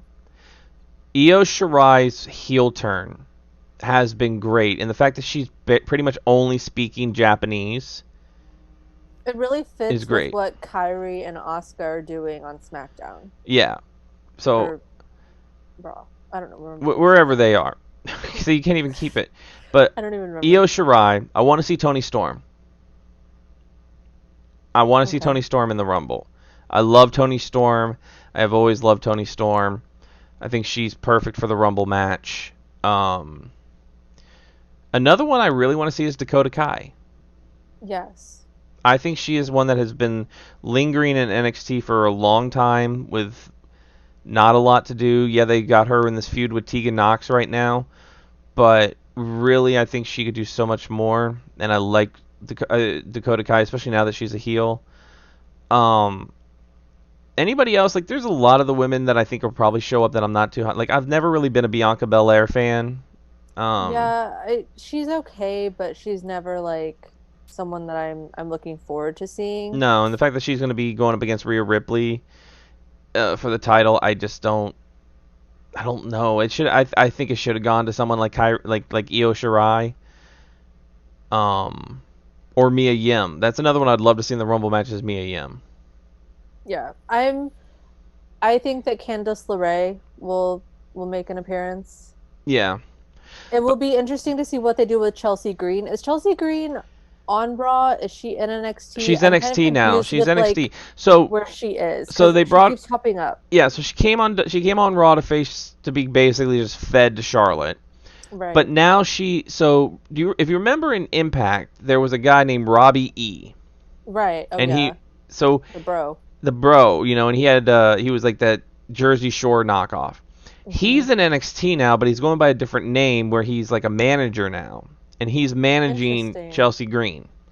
So when she Interesting. debuted in NXT the other week, when she came down and attacked everybody, or I forget who she attacked, that Hmm. was Robbie E. that was on the microphone saying, "I now represent Chelsea Green." That was That's Robbie E. interesting that they gave her bro and then she's engaged to Zack Ryder, Bro. who's a bro in his own Listen, right. bro, I'm all about it, bro. I mean, I would have done better. I would have had her more in a bra and panties match, bro, because they make money, bro. Shut up, Russo. But that's what like I said, I think Shayna Baszler is going to win it all this year. I think it's going to be. I think. It'll Well, it'll go be ahead. interesting if Baszler is in the Rumble and Ronda does make her return. And then where are the other two members Marina of the Shafir and new? Jessamine Duke, yeah, because they're still in NXT. So would they be there as well? It would almost be, I wonder if it, I guess Bailey and Becky are the champions right now, so there wouldn't be a showdown of the old horsewomen and the new horsewomen. No. But I guess maybe if they were sitting at ringside, you could have a potential for that. You could. Now, if I had to pick, I don't know any indies that I would want to show up, like a debut on the indies, because they've already got. I mean, Rachel Evers is injured, so we're not going to see Rachel Evers. A lot of those big names that are down in the developmental are injured right now, like Rachel Evers, the daughter of Paul Ellering, and them. Right. They're injured, but there was I thought there was like a recent signee that could have shown up. Recent WWE signings. I'm gonna pull that up. Four wrestlers reporters. I know one of the guys that recently signed. I know I saw the girl, but I don't remember what her name is, nor if it would be the same that she would go by if she were to be immediately called up. Yeah, I don't think so. I'm trying to see who they have here. Nope, that's not one. Nope, that's not one. They're signing a lot of like MMA people lately. Yeah. So I don't really have anything on that because WWE put out like a video on like their recent signees or something, but it's nothing that I'm looking at. Real quick. Oh wait, there's you know what Shotzi Blackheart. Oh wait, now Oh, I've got yeah. one. I've got one because Yeah. she's in developmental right now. Scarlett Bordeaux. Okay. I would like to see Scarlett Bordeaux, but I know that's not going to happen. Yeah, I feel like they've been hyping Blackheart, or at least I feel like they have been. Maybe I'm just hyping her a lot, I'm but hyping her a lot. I I'm really would hyping her. I want to see her in the Rumble. I would like to see her have a good showing. Can I do a fantasy pick that's never going to happen? Yes, Rosemary. that would be Would want Rosemary. great. Although, you know what? I'm going to segue. I don't want Rosemary in WWE. I want Rosemary to quit TNA and go to AEW and start a war again with the Bunny. Yes. That's that what would I be want. great. That's what I want. Make it happen. You're not doing it, Rosemary. You're in Impact. It's a dying company. It is Yeah. a dying company. Drop the whole whatever gimmick you're doing now. Go back to the real demon assassin, the one before you injured your knee. You know, and go fight the Bunny. That's what we need to see. So make it happen. Yeah. I think it would be interesting, especially now given this person's new demeanor and how they turned heel this year. I think it would be interesting since you have Kylie Ray on the Indies, if they were to bring her in and have her face off with Bailey, because she's kind of like the new Bailey, in the Yeah. Indies. She is the Bailey of the Indies. Yeah. So, she signed with AEW for a time. She got out of that contract. Now she's killing it on the Indies, more popular than ever. I would love to see, even if it was just like, that's the one thing I wish that WWE had, was that they had a relationship with these independents where you could come in and just do one match and then leave. Like, why not? That just gives everyone more exposure. It would just make your product better. Right. Or bring Emma back. That too. Get her out of Impact too. We don't need, I don't know, Impact. I can't even keep up with it. They're having their issues with the Tessa Blanchard stuff, which that's a whole nother issue. Yeah, don't want to go into that one. Well, and it's just a thing of like, I know some wrestlers on the indies now, and like there was a girl that was supposed to face Blanchard, I think this weekend in Canada, and she pulled out, I think yesterday. And it's just like, what's the running joke is like, oh, she doesn't wrestle women now. Pretty much. I'm also tired of Taya Valkyrie. Let me just put it out there. I am 100% fed up with Taya Valkyrie. And now, which you never know, isn't she married to John Morrison? Yes. So, Guess who's gonna come to WWE at some point? Taya Valkyrie. More than likely. But the women's Marble match this year, they haven't hyped it up. It's not something that's on the radar. And I'll give more predictions of mine when we talk about the show in general and do our predictions before we close out. Yeah, I mean, I think overall the past two Rumbles have been pretty good. Asuka winning the first year was Mm-hmm. great. Becky winning, I mean, that was, kind of the start of her year was her winning that match Yeah. and going on and doing everything. And the second one was definitely better talent-wise than the first. And I am looking forward to seeing, who comes in, who doesn't, and where it goes. I hope that it is something that continues to grow and it doesn't just fizzle out. The lack of talking about it makes me kind of worry about it a little bit, Yeah. but I'm ready. I'm ready. So I guess so for the 2020 Royal Rumble, I've got all the matches when here in front of me. what are your You want to what go are your through? You want to go predictions through here? all 8 matches? Sure. All right, all 8 matches. These are all 8 matches. We'll start off with what I'm pretty sure is going to be pre-show. Andrade, Cien Almas, Yes. versus with Zelina Vega. I love you, Zelina. Versus Humberto Carrillo. I'm gonna say Humberto goes over Andrade. Yeah, I feel like he has to. I'm hoping though that it's actually like a legitimate match and it's not something where like Ray gets involved or Zelina. I mean, Zelina's gonna get involved Yeah, because it's Zelina, but I just want to see it be as close to a fair match as possible. I hope so. And if it's pre-show, give him enough time on the pre-show to have a good match. But I think hmm Humberto has proven himself in the ring. He's amazing to watch. Um, I was so excited whenever he came back on Monday. yeah. So I think my prediction is Humberto goes over, but realism, they're probably going to keep the belt on Andrade for a while. But I'm predicting Humberto going over. It would be nice. Uh, Bailey versus Lacey Evans for the SmackDown Women's Champion. I've got to go with Lacey Evans. I think they're going I to give it to just Lacey Evans. I just don't want to see her as a champion. I feel like that I would be less interested. So I'm gonna go for Bailey.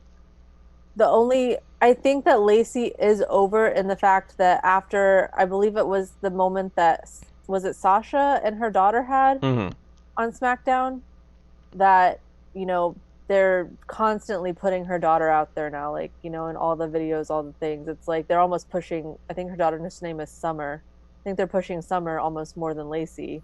So I feel like they might put the title on Lacey and then have almost like a Kofi Kingston moment where they bring the kids in the ring and like do the celebratory things. But I would I would just like to see whoever wins at WrestleMania. I just need someone else besides either one of them to be the champion. So either one, but preferably Bailey, I guess. Yeah, I'm saying Lacey Evans because they've been hyping her up on YouTube with her being on their show The Bump, and then these other Yeah. videos. So I'm thinking Lacey Evans. This next match, Shorty G versus Sheamus. Here's my prediction, and I kind of gotta go with Wrestle Talk News on this. I don't know if you watch Wrestle Talk News on YouTube, but I watch it like all the time. I have to go with what they say. It is going to be literally brogue kick, pin, done. This is going to be a short match. So we're gonna have a replay of WrestleMania. Yes, we're gonna have a replay. It's gonna be a brogue kick and done. Sheamus goes over Shorty G. You can't hype up Sheamus coming back the way you did and then have him lose to Shorty G. They're just feeding Shorty G to Sheamus. He's gonna get the win, and that's it. I mean, I hope so. I'm glad to see Sheamus back in his more traditional Celtic warrior look. I mean, the Mohawk was cool. I loved the work that he did with Cesaro. I would still love to see them come together and do something else in the future. Mm. But it was time for, I guess, just to keep with the bro theme, the original Brogue to Yeah, come back. That would be a good match. Matt Riddle versus Sheamus, the original bro versus the original Brogue. I would love it. I That think has that'd to be happen great. now. It has to happen. Roman Reigns versus King Corbin. I am going with King Corbin. I feel like they've done this match so many times and Roman just can't win. So I kind of hope that he does just to maybe put an end to it and to move on to something else. Now, I do think the Usos will But get involved because it is a Falls Out Count Anywheres match. So the the Usos will get Usos, involved, and Ziggler and Rude will get yep. involved. And who else is with them now? There's another addition, isn't there? Um, who's in King Corbin's court? The Revival. Yes. Which there's rumors that they're going to be jumping ship soon. Those rumors have been I don't going on know. since like January, so I don't have But much stock into I it. think just because they recently trademarked an old name or a different They name or trademarked something. Shatter Machine, But yeah. yeah, I first of all, whenever the Usos came back during Roman's like speech, it was very reminiscent. I almost wonder if the writers had watched the Dusty Cody match Mhm. at AEW because Roman started out, he's like, I don't need a friend. I'm just like, oh no, you don't have an older brother in wrestling. You can't do this. Yes. Most of your relatives are. I don't. You know what would have been funnier? I don't need a friend. I need an uncle. It's Rikishi. Rikishi. That would have been good. Oh my God! That It's would have been Black really good. Pearl. The only one that's never been in WWE is Black Pearl. All right. Becky Lynch versus Asuka. I am gonna say Becky retains. I think so. I think that Becky will get to have her victory over Asuka. It would just be weird to have, I mean, it wouldn't be out of place, but I mean, to have the tag team champion also the Raw Women's Mhm. Champion, especially leading up to WrestleMania when like almost no titles get defended ever. And then on Mania, you're gonna have a stacked card, so and like an 8 hour show. Yeah. The Fiend Bray Wyatt versus Daniel Bryan. I am picking the Fiend to go over Daniel Bryan. I want Daniel Bryan to win, but I do think that they will keep the title on the Fiend. I do hope that it is a good match and not kind of the one-sided. I just don't want like a Seth Rollins Fiend kind of match. I want like an actual Mhm. like good match. I do like the Fiend. I do like what Bray Wyatt has done with that whole concept. I think the only flaw in it was sort of the Liv Morgan spoiler or like teaser Mhm. along with like the doll that whenever they were doing it with the Miz, the doll that was put in Monroe's crib, like that could have been, the whole thing of like, oh, that's Liv Morgan's character, and it wasn't. Like they could have made that into a thing. Yeah. But Bray Wyatt, I think we talked about it on the Renegades. His mask, his lantern, his whole gimmick. Like Tom it's Savini pretty good, stuff. It's so good. pretty good. I do think Kane will get involved in the match at some point, or Kane will be there, and it will set up Kane and Fiend at Saudi Arabia.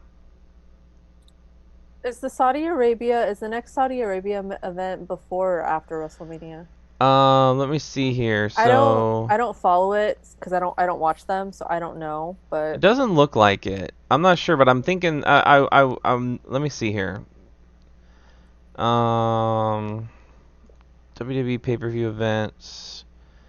See, I'm not sure when the next one's gonna be. Super Showdown. I don't know when Super Showdown's gonna be. I don't know, but I think there's gonna at some point we're gonna see Kane and Fiend in Saudi at some point. I just don't know when, but we'll see. That or I maybe would they do like, it at Worlds Collide. I don't know. yeah, I would like to see Kane and Daniel Bryan. I mean, they kind of did it a little bit, but have them reunite again as Team Hell No. Yeah. I liked that team. It entertained me thoroughly. All right. The Women's Royal Rumble match. Um, I'm picking Shayna Baszler to go over. Final two are going to be Baszler and Rousey, and Baszler dumps Rousey out of the ring. That would be a good ending.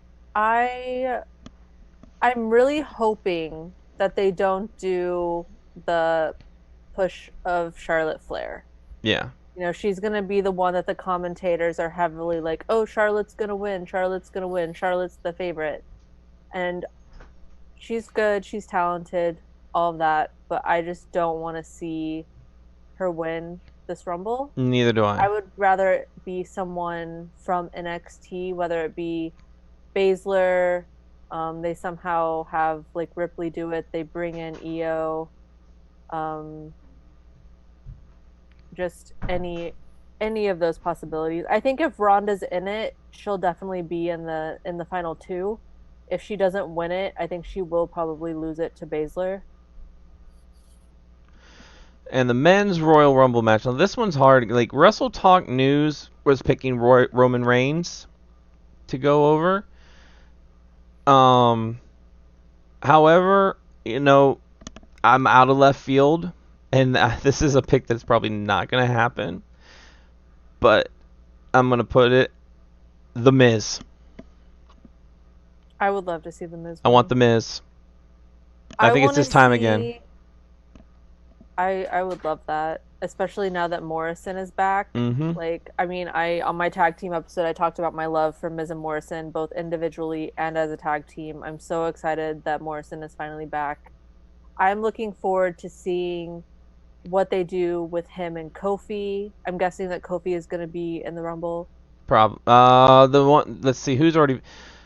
Yes. Hold on. Look. Yeah. Kofi and Big E are both in the Rumble. So the men right now that are in the Rumble, there's been 25 announced. So we got Roman Reigns, Brock Lesnar, AJ Styles, Eric Rowan, Randy Orton, Rey Mysterio, Ricochet, Drew McIntyre, Elias, King Corbin, Dolph Ziggler, Otis and Tucker, Rusev, Bobby Lashley, Aleister Black, Buddy Murphy, Braun Strowman, Shinsuke Nakamura, Seth Rollins, Kevin Owens, Samoa Joe, Kofi Kingston, Big E, and R-Truth.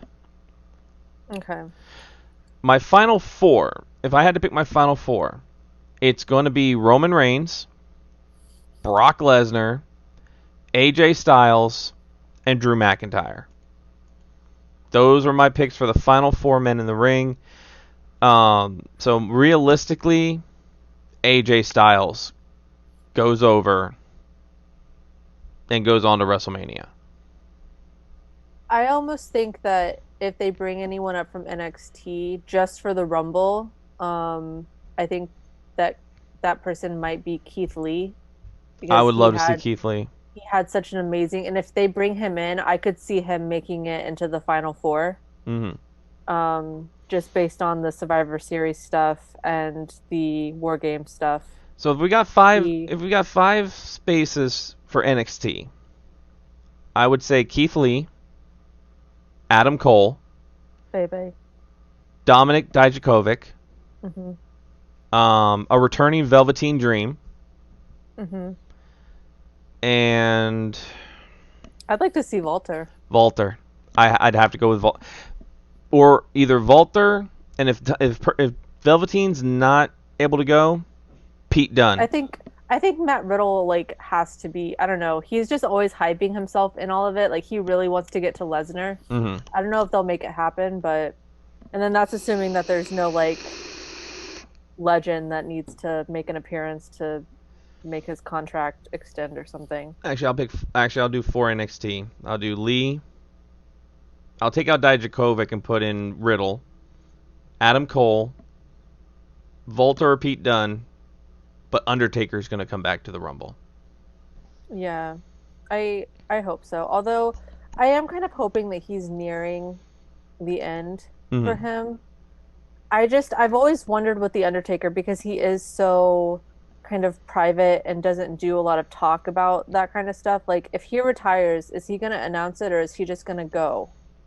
I don't know. I mean, the last time we thought he retired, but he didn't. So Well, he made it sound like he kind of thought he was going to retire too. Like that yeah. was kind of the intention and then it just didn't happen. It's kind of like whenever Paul Bearer got inducted into the Hall of Fame, I was like, I'm not going to be satisfied if the Undertaker isn't there. because Right. he never goes to those things. I don't And think we're really. Go ahead. he didn't induct him, but he did come out at the end with the urn and Earn, yeah. do the thing. So that satisfied me I enough. think the day that they announce Undertaker for the Hall of Fame is the day we know he's retired.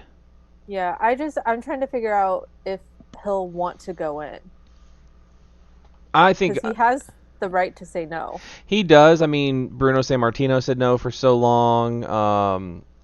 I don't think Macho Man, it wasn't until after he died because I think he always said no. And then once he passed, his family, I Yeah, think maybe his son said Lanny yes. Lanny There was really some wanted him in controversy in too. that. Um, Because right now, and I'm sure you'll do. I'm sure when the time comes, we'll do a whole Hall of Fame so many Hall of Fame things. episode. Because right now, there's only been two announcements. Either it's Batista and the New World Order, which I think it's kind of funny that it's Hogan, Nash, Hall, and Waltman. Yeah, When where's Ted DiBiase? He was one of where's the Sting? original Wolfpack Sting.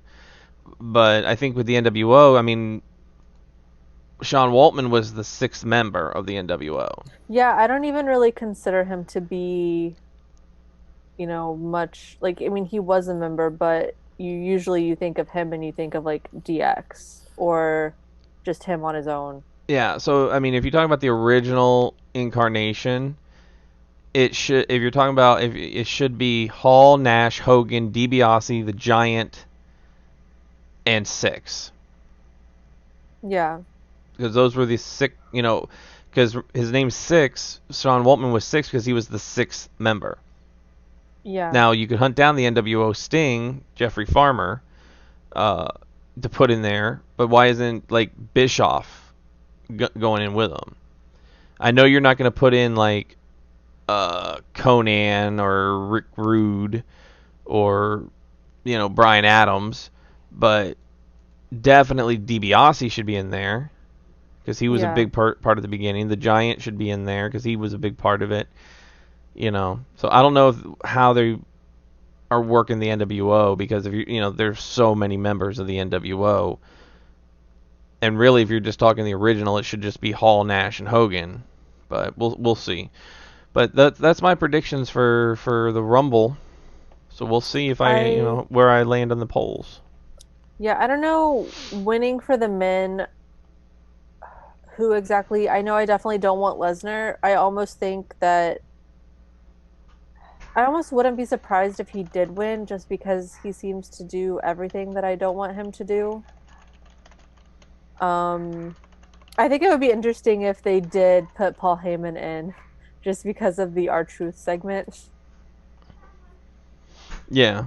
Um, but to win, I want whoever wins to challenge Lesnar, and I want them to get the title off of him because it's at the point now where he shows up so not often that I forget that there's even a title because it's Seth Rollins out there talking, but I mean now he has a tag team title, but I kind of just forget that there's like a whole actual champion. Mm. Um, I honestly would like to see Aleister Black take it. I really like him, and I think that the matches that he had with Buddy Murphy were really good, and his gimmick in general. I was at last Mania whenever they kept pushing Aleister Black and Ricochet and Ali. I kept saying like I hope that these three don't turn into like a Ty Dillinger or one of those situations where like they push them hard at Mania weekend and then afterwards they just kind of bury them. And so far, they've all pretty much been used pretty well. I think Ali is probably the least used of the three, but he's still, I mean, he got his original name back. He's Mustafa Yeah. again. So he already has something on Andrade, Yeah. the enormous. Andrade Cien Almas. El Ídolo. But I would like to see it go to Aleister Black, but we'll see what happens with it. If it goes to, a guy from NXT, I don't know that it would, but I wouldn't be against that. I don't know that it's time for anyone to be brought up permanently from NXT. I mean, I would love to see Adam Cole anywhere, but I don't know if they would use him correctly in the WWE, so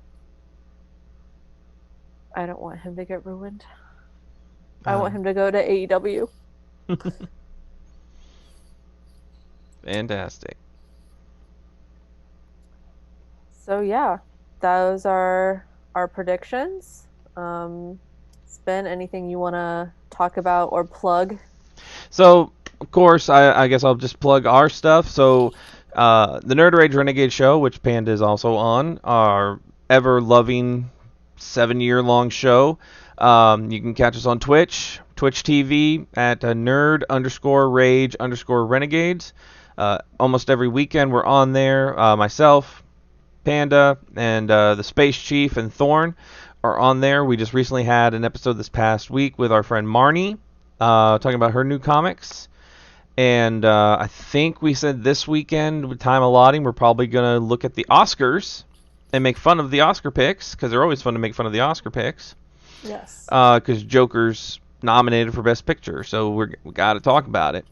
Also on the Twitch, gameplays. We're always doing video games. Chief and I currently in the midst of the Norman Reedus walking simulator, known as Death Stranding. Nice. We have one video up of that. We're going to get back into it, but also anytime I'm bored and I jump on there with some NES games, you can watch me rage. Podbean, Nerd Rage Renegades, we're going to get that back up and running so y'all can listen to the first 200 plus episodes of the Nerd Rage Renegades show. So catch us there. And yeah, that's our Twitter is Nerd Rage Renegades on the Twitter, so you can also find us there. I don't tweet too much, but sometimes I post stuff. So mostly just look for us on Twitch TV when we go live. And and I'll be back here when she does ECW. Yeah, Spin will probably be a very regularly occurring guest. I'm gonna work on getting topics. Yeah, I'm gonna try to get Marco Stunt for her. That would be amazing. I think I've decided that next year I want to try and go on the Jericho cruise. I've never been on a cruise, but I think I would be entertained. I think you would. And yeah, you can follow me on YouTube at Rainbow Red Panda, Twitter at Rainbow_Sarah. This podcast is now available on pretty much all podcast platforms. We're on iTunes, we're on Spotify, we're on Stitcher and I don't know. I think there's like 9 different platforms. So if there's a platform, it's there. That's a new revelation. And next week, I'm not sure what we're going to be talking about yet. Probably going to be recapping some Royal Rumble stuff and then seeing where the week takes us. So we will see you guys next week. Oh, Spin, do you have like a recommendation for like a match or a thing for them to watch this week? So, recommendation for a match, and this is not for the faint of heart. All right, not for the faint of heart. If you got the WWE Network, go search up. Actually, 2 matches. Can I do 2 matches? Yeah. 2 matches. 1, ECW Sabu versus Terry Funk in a barbed wire ring match. It is not for the faint of heart. If you get squeamish, don't watch it, but go watch that. The second one, if you can find it, I'm sure it's on the network, go watch the 1-2-3 Kid versus Bret the Hitman Hart. Possibly one of the greatest matches I have ever seen. It is really shows Bret helping a young Sean Waltman get over in the ring. And that match, if I remember correctly, was for the WWE Championship. And I don't think it was ever on TV. I know it was released on Coliseum Video. But go watch 1-2-3 Kid against Bret the Hitman Hart. There's so many matches I could recommend, but those are the 2. Those are the 2 right now. Also, any Raven Tommy Dreamer match. You can't go wrong with Raven Tommy Dreamer. And with that, we will see you guys next time. Bye. Peace.